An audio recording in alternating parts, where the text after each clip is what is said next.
இயேசு இந்த வசனங்களையெல்லாம் சொல்லி முடித்த பின்பு அவர் தம்முடைய சீஷரை நோக்கி, 2 நாளைக்கு பின்பு பாஸ்கா பண்டிகை வருமென்று அறிவீர்கள். அப்பொழுது மனுஷகுமாரன் சிலுவையில் அறையப்படுவதற்கு ஒப்புக் கொடுக்கப்படுவார் என்றார். அப்பொழுது பிரதான ஆசாரியரும் வேத பாரகரும் ஜனத்தின் மூப்பரும் காய்பா என்னப்பட்ட பிரதான ஆசாரியனுடைய அரண்மனையிலே கூடி வந்து இயேசுவை தந்திரமாய் பிடித்து கொலை செய்யும்படி ஆலோசனை பண்ணினார்கள். ஆகிலும் ஜனங்களுக்குள்ளே கலகம் உண்டாகாதபடிக்கு பண்டிகையிலே அப்படி செய்யலாகாது என்றார்கள். இயேசு பெத்தானியாவில் குஷ்டரோகியாயிருந்த சீமோன் வீட்டில் இருக்கையில் ஒரு ஸ்திரீ விலையேற பெற்ற பரிமள தைலமுள்ள வெள்ளைக்கல் பரணியை கொண்டு வந்து அவர் போஜன பந்தியில் இருக்கும்போது அந்த தைலத்தை அவர் சிரசின் மேல் ஊற்றினாள். அவருடைய சீஷர்கள் அதைக் கண்டு விசனமடைந்து, இந்த வீண் செலவு என்னத்திற்கு? இந்த தைலத்தை உயர்ந்த விலைக்கு விற்று தரித்திரருக்கு கொடுக்கலாமே என்றார்கள். இயேசு அதை அறிந்து அவர்களை நோக்கி, நீங்கள் இந்த ஸ்திரீயை ஏன் தொந்தரவு படுத்துகிறீர்கள்? என்னிடத்தில் நற்கிரியையை செய்திருக்கிறாள். தரித்திரர் எப்போதும் உங்களிடத்தில் இருக்கிறார்கள், நானோ எப்போதும் உங்களிடத்தில் இரேன். இவள் இந்த தைலத்தை என் சரீரத்தின் மேல் ஊற்றினது என்னை அடக்கம் பண்ணுவதற்கு எத்தனமான செய்கையாயிருக்கிறது. இந்த சுவிசேஷம் உலகத்தில் எங்கெங்கோ பிரசங்கிக்கப்படுமோ அங்கங்கே இவளை நினைப்பதற்காக இவள் செய்ததும் சொல்லப்படும் என்று மெய்யாகவே உங்களுக்கு சொல்லுகிறேன் என்றார். அப்பொழுது 12 ஒருவனாகிய யூதாஸ்காரியத்து என்பவன் பிரதான ஆசாரியரிடத்திற்கு போய், நான் அவரை உங்களுக்கு காட்டிக் கொடுக்கிறேன், நீங்கள் எனக்கு என்ன கொடுக்கிறீர்கள் என்றான். அவர்கள் அவனுக்கு 30 வெள்ளிக்காசை கொடுக்க உடன்பட்டார்கள். அது முதல் அவன் அவரை காட்டிக் கொடுப்பதற்கு சமயம் பார்த்து கொண்டிருந்தான். புளிப்பில்லாத அப்ப பண்டிகையின் முதல் நாளிலே சீஷர்கள் இயேசுவனிடத்தில் வந்து, பாஸ்காவை புசிப்பதற்கு நாங்கள் எங்கே உமக்கு ஆயத்தம் பண்ண சித்தமாயிருக்கிறீர் என்று கேட்டார்கள். அதற்கு அவர், நீங்கள் நகரத்திலே இன்னானிடத்திற்கு போய், என் வேலை சமீபமாயிருக்கிறது, உன் வீட்டிலே என் சீஷரோடு கூட பாஸ்காவை ஆசரிப்பேன் என்று போதகர் சொல்லுகிறார் என்று அவனுக்கு சொல்லுங்கள் என்றார். இயேசு கற்பித்தபடி சீஷர்கள் போய் பாஸ்காவை ஆயத்தம் பண்ணினார்கள். சாயங்காலமான போது 12 கூட அவர் பந்தியிருந்தார். அவர் போஜனம் பண்ணுகையில், அவர், உங்களில் ஒருவன் என்னை காட்டிக் கொடுப்பான் என்று மெய்யாகவே உங்களுக்கு சொல்லுகிறேன் என்றார். அப்பொழுது அவர்கள் மிகவும் துக்கமடைந்து அவரை நோக்கி, ஆண்டவரே, நானோ என்று ஒவ்வொருவராய் கேட்கத் தொடங்கினார்கள். அவர் பிரதியுத்திரமாக, என்னோடு கூட தாளத்தில் கையிடுகிறவனே என்னை காட்டிக் கொடுப்பான். மனுஷகுமாரன் தம்மை குறித்து எழுதியிருக்கிறபடியே போகிறார். ஆகிலும் எந்த மனுஷனால் மனுஷகுமாரன் காட்டிக் கொடுக்கப்படுகிறாரோ அந்த மனிதனுக்கு ஐயோ! அந்த மனுஷன் பிறவாதிருந்தானால் அவனுக்கு நலமாயிருக்கும் என்றார். அவரை காட்டிக் கொடுத்த யூதாசும் அவரை நோக்கி, ரபி, நானோ என்றான். அதற்கு அவர், நீ சொன்னபடிதான் என்றார். அவர்கள் போஜனம் பண்ணுகையில் இயேசு அப்பத்தை எடுத்து ஆசீர்வதித்து அதை பிட்டு சீஷர்களுக்கு கொடுத்து, நீங்கள் இதை வாங்கி புசியுங்கள், இது என்னுடைய சரீரமாயிருக்கிறது என்றார். பின்பு பாத்திரத்தையும் எடுத்து ஸ்தோத்திரம் பண்ணி அவர்களுக்கு கொடுத்து, நீங்கள் எல்லோரும் இதிலே பானம் பண்ணுங்கள், இது பாவ மன்னிப்புக்குண்டாகும்படி அநேகருக்கு சிந்தப்படுகிற புது உடன்படிக்கைக்குரிய என்னுடைய இரத்தமாயிருக்கிறது. இது முதல் இந்த திராட்சை பழ ரசத்தை நவமானதாய் உங்களோடு கூட என் பிதாவின் ராஜ்யத்திலே நான் பானம் பண்ணும் நாள் வரைக்கும் இதை பானம் பண்ணுவதில்லை என்று உங்களுக்கு சொல்லுகிறேன் என்றார். அவர்கள் ஸ்தோத்திர பாட்டை பாடின பின்பு ஒலிவமலைக்கு புறப்பட்டு போனார்கள். அப்பொழுது இயேசு அவர்களை நோக்கி, மேய்ப்பனை வெட்டுவேன், மந்தையின் ஆடுகள் சிதறடிக்கப்படும் என்று எழுதியிருக்கிறபடி இந்த ராத்திரியிலே நீங்கள் எல்லோரும் என் நிமித்தம் இடறல் அடைவீர்கள். ஆகிலும் நான் உயிர்த்தெழுந்த பின்பு உங்களுக்கு முன்னே கலிலேயாவுக்கு போவேன் என்றார். பேதுரு அவருக்கு பிரதியுத்திரமாக, உமது நிமித்தம் எல்லோரும் இடறலடைந்தாலும் நான் ஒரு காலும் இடறலடையேன் என்றான். இயேசு அவனை நோக்கி, இந்த ராத்திரியிலே சேவல் கூவுவதற்கு முன்னே நீ என்னை 3 தரம் மறுதலிப்பாய் என்று மெய்யாகவே உனக்கு சொல்லுகிறேன் என்றார். அதற்கு பேதுரு, நான் உம்மோடே மரிக்க வேண்டியதாயிருந்தாலும் உம்மை மறுதலிக்க மாட்டேன் என்றான்.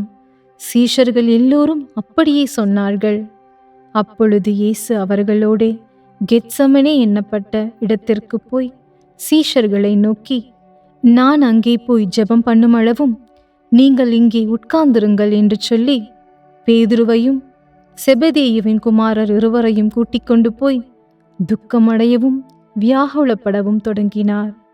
அப்பொழுது அவர், என் ஆத்துமா மரணத்துக்கேதுவான துக்கம் கொண்டிருக்கிறது, நீங்கள் இங்கே தங்கி என்னோடு கூட விழுத்திருங்கள் என்று சொல்லி சற்று அப்புறமாய்ப்போய் முகங்குப்புற விழுந்து, என் பிதாவே, இந்த பாத்திரம் என்னை விட்டு நீங்க கூடுமானால் நீங்கும்படி செய்யும். ஆகிலும் என் சித்தத்தின் படியல்ல, உம்முடைய சித்தத்தின் படியே ஆகக் கடவது என்று ஜெபம் பண்ணினார். பின்பு அவர் சீஷர்களிடத்தில் வந்து அவர்கள் நித்திரை பண்ணுகிறதைக் கண்டு பேதுருவை நோக்கி, நீங்கள் 1 மணி நேரமாவது என்னோடு கூட விழித்திருக்க கூடாதா? நீங்கள் சோதனைக்குட்படாதபடிக்கு விழித்திருந்து ஜெபம் பண்ணுங்கள். ஆவி உற்சாகமுள்ளதுதான், மாம்சமோ பலவீனமுள்ளது என்றார்.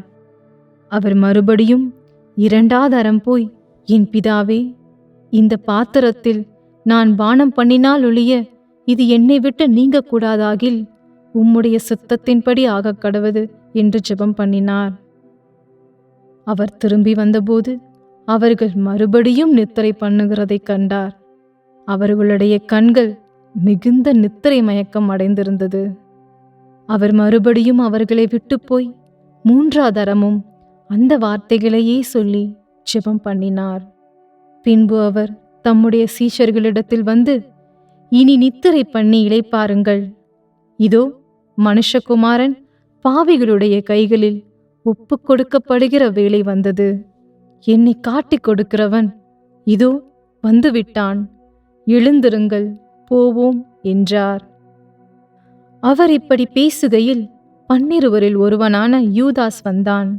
அவனோடு கூட பிரதான ஆசாரியரும் ஜனத்தின் மூப்பரும் அனுப்பின திரளான ஜனங்கள் பட்டயங்களையும் தடிகளையும் பிடித்து கொண்டு வந்தார்கள். அவரை காட்டிக் கொடுக்கிறவன், நான் எவனை முத்தம் செய்வேனோ அவன்தான், அவனை பிடித்து கொள்ளுங்கள் என்று அவர்களுக்கு அடையாளம் சொல்லியிருந்தான். உடனே அவன் இயேசுவனிடத்தில் வந்து, ரபி, வாழ்க என்று சொல்லி அவரை முத்தம் செய்தான். இயேசு அவனை நோக்கி, சிநேகிதனே, என்னத்திற்காக வந்திருக்கிறாய் என்றார். அப்பொழுது அவர்கள் கிட்ட வந்து இயேசுவின் மேல் கை போட்டு அவரை பிடித்தார்கள்.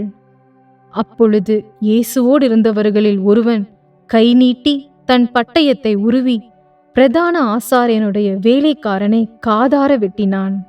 அப்பொழுது இயேசு அவனை நோக்கி, உன் பட்டயத்தை திரும்ப அதன் உறையிலே போடு. பட்டயத்தை எடுக்கிற யாவரும் பட்டயத்தால் மடிந்து போவார்கள். நான் இப்பொழுது என் பிதாவை வேண்டிக் கொண்டால் அவர் 12 லேகியோனுக்கு அதிகமான தூதரை என்னிடத்தில் அனுப்ப மாட்டார் என்று நினைக்கிறாயா? அப்படி செய்வேனானால் இவ்விதமாய் சம்பவிக்க வேண்டும் என்ற வேத வாக்கியங்கள் எப்படி நிறைவேறும் என்றார். அந்த வேளையிலே இயேசு ஜனங்களை நோக்கி, கல்லனை பிடிக்க புறப்படுகிறது போல நீங்கள் பட்டயங்களையும் தடிகளையும் எடுத்துக்கொண்டு என்னை பிடிக்க வந்தீர்கள். நான் தினந்தோறும் உங்கள் நடுவிலே உட்கார்ந்து தேவாலயத்தில் உபதேசம் பண்ணி கொண்டிருந்தேன். அப்பொழுது நீங்கள் என்னை பிடிக்கவில்லையே. ஆகிலும் தீர்க்கதரிசிகள் எழுதியிருக்கிற வசனங்கள் நிறைவேறும்படி இவையெல்லாம் சம்பவிக்கிறது என்றார். அப்பொழுது சீஷர்கள் எல்லாரும் அவரை விட்டு ஓடிப்போனார்கள். இயேசுவை பிடித்தவர்கள் அவரை பிரதான ஆசாரியனாகிய காய்பாவினிடத்திற்கு கொண்டு போனார்கள். அங்கே வேத பாரகரும் மூப்பரும் கூடி வந்திருந்தார்கள். பேதுரு தூரத்திலே அவருக்கு பின் சென்று பிரதான ஆசாரியனுடைய அரண்மனை வரைக்கும் வந்து உள்ளே பிரவேசித்து முடிவை பார்க்கும்படி சேவகரோடே உட்கார்ந்தான். பிரதான ஆசாரியரும் மூப்பரும் சங்கத்தார் யாவரும் இயேசுவை கொலை செய்யும்படி அவருக்கு விரோதமாய் பொய்சாட்சி தேடினார்கள். ஒருவரும் அகப்படவில்லை. அநேகர் வந்து பொய்சாட்சி சொல்லியும் அவர்கள் சாட்சி ஒவ்வவில்லை. கடைசியிலே 2 பொய்சாட்சிகள் வந்து தேவனுடைய ஆலயத்தை இடித்து போடவும் 3 நாளைக்குள்ளே அதை கட்டவும் என்னாலே ஆகும் என்று இவன் சொன்னான் என்றார்கள். அப்பொழுது பிரதான ஆசாரியன் எழுந்திருந்து அவரை நோக்கி, இவர்கள் உனக்கு விரோதமாய் சாட்சி சொல்லுகிறதை குறித்து நீ ஒன்றும் சொல்லுகிறதில்லையா என்றான். இயேசுவோ பேசாமல் இருந்தார். அப்பொழுது பிரதான ஆசாரியன் அவரை நோக்கி, நீ தேவனுடைய குமாரனாகிய கிறிஸ்துதானா? அதை எங்களுக்கு சொல்லும்படி ஜீவனுள்ள தேவன் பேரில் உன்னை ஆணையிட்டு கேட்கிறேன் என்றார். அதற்கு இயேசு, நீர் சொன்னபடிதான். அன்றியும் மனுஷகுமாரன் சர்வ வல்லவருடைய வலது பாரசத்தில் வீற்றிருப்பதையும் வானத்தின் மேகங்கள் மேல் வருவதையும் இது முதல் காண்பீர்கள் என்று உங்களுக்கு சொல்லுகிறேன் என்றார். அப்பொழுது பிரதான ஆசாரியன் தன் வஸ்திரங்களை கிழித்து கொண்டு, இவன் தேவதூஷணம் சொன்னான். இனி சாட்சிகள் நமக்கு வேண்டியதென்ன? இதோ இவன் தூஷணத்தை இப்பொழுது கேட்டீர்களே, உங்களுக்கு என்னமாய் தோன்றுகிறது என்று கேட்டான். அதற்கு அவர்கள், மரணத்துக்கு பாத்திரனாயிருக்கிறான் என்றார்கள். அப்பொழுது அவருடைய முகத்தில் துப்பி அவரை குட்டினார்கள். சிலர் அவரை கன்னத்தில் அறைந்து, கிறிஸ்துவே, உம்மை அடித்தவன் யார்? அதை ஞான திருஷ்டியினால் எங்களுக்கு சொல்லும் என்றார்கள். அத்தருணத்தில் பேதுரு வெளியே வந்து அரண்மனை முற்றத்தில் உட்கார்ந்திருந்தான். அப்பொழுது வேலைக்காரி ஒருத்தி அவனிடத்தில் வந்து, நீயும் கலிலேயனாகிய இயேசுவோடு கூட இருந்தாய் என்றாள். அதற்கு அவன், நீ சொல்லுகிறது எனக்கு தெரியாது என்று எல்லோருக்கும் முன்பாக மறுதலித்தான். அவன் வாசல் மண்டபத்திற்கு போனபொழுது வேறொருத்தி அவனை கண்டு, இவனும் நாசரேயனாகிய இயேசுவோடு கூட இருந்தான் என்று அங்கே இருந்தவர்களுக்கு சொன்னான். அவனோ, அந்த மனுஷனை நான் அறியேன் என்று ஆணையிட்டு மறுபடியும் மறுதலித்தான்.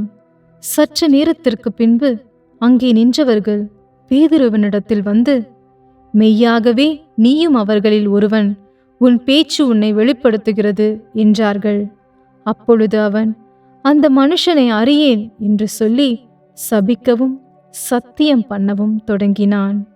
உடனே சேவல் கூவிற்று. அப்பொழுது பேதுரு, சேவல் கூவதற்கு முன்னே நீ என்னை 3 தரம் மறுதலிப்பாய் என்று இயேசு தன்னிடத்தில் சொன்ன வசனத்தை நினைத்து கொண்டு வெளியே போய் மனம் கசந்து அழுதான்.